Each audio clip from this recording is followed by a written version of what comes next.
Welcome back to Raw Politics. Now, we often talk about politicians falling out, but today let's talk about two leaders who may be making up. Let's take a look.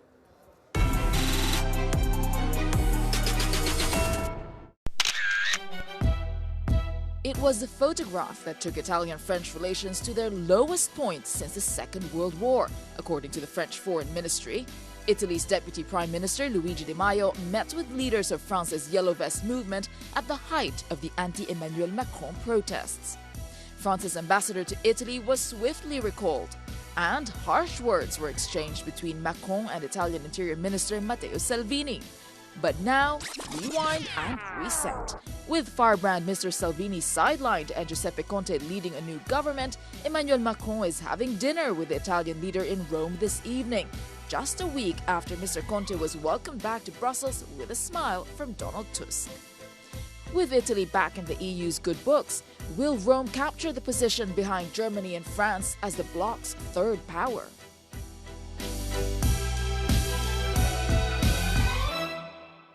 Well, here with us to discuss this is Elisabetta Gualmini, an Italian MEP from the Socialists and Democrats group, and Bernard Guetta, a French MEP from the Renew group. Elisabetta, I will start with you. So, Giuseppe Conte was here, they rolled out the red carpet, everybody's friends again.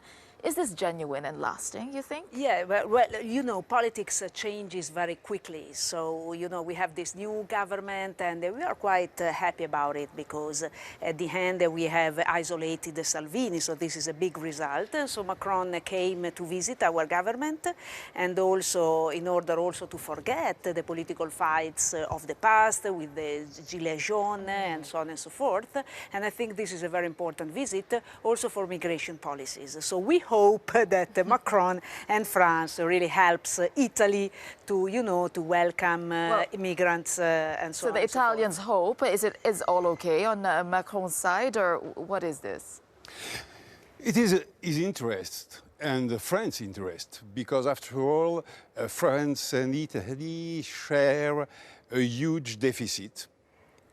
That's a problem for the two countries, and they have to help each other in the European Union. And second point, Italy, in any case, is the third economy of the European Union. And in any case, Italy will be, and is already, a big player.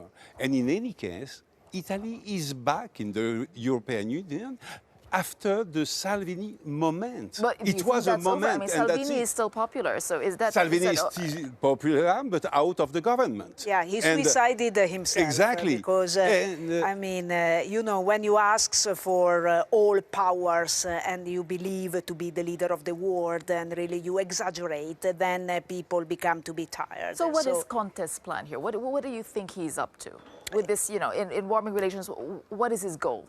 With Macron, you mean? With Macron and with European leaders, with now cozying up. Well, I think, first of all, Italy will regain a central role in Europe. So we have Gentiloni as a commissioner. We have Gualtieri, who was an ex-MP. Well, there have been a lot of Italians in top positions. So finally, Italy really becomes a powerful country and a central decision maker inside the European Union. So we have sort of, fighted and battled the sovereignism and anti-Europeism. And with Macron, I think that we have to get an agreement in order to welcome migrants and distribute them in all the countries and also in the boundaries between France and Italy. It is hopeful that Macron helps us a little bit more. Okay. The only battle is not the migrant. We have also to build the future of the European Union, a common defense, a common investment in artificial intelligence. And we have to make the European Union a player on the international scene. Will Macron demand that Italy back him and on all these Certainly to maintain yes, the relations? Certainly yes, and Italy will ask Macron to support it. And you think they'll say yes? Of course. Of course. Of course.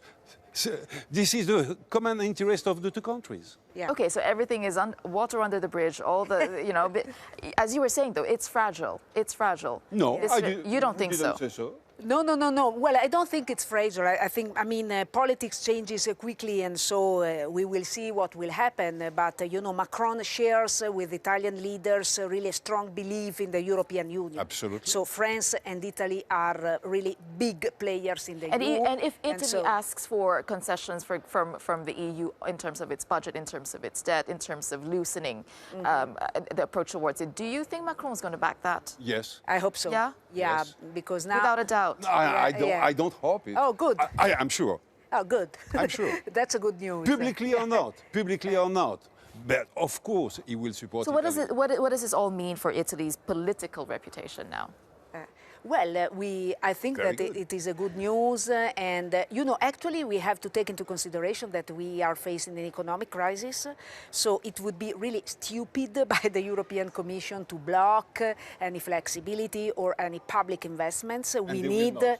So And we they will hope not. it will not. A new era is coming by, and we really hope that this relationship between Okay. France and Italy And will be a good very one. quickly, just where does this put Salvini's popularity? It's for the people.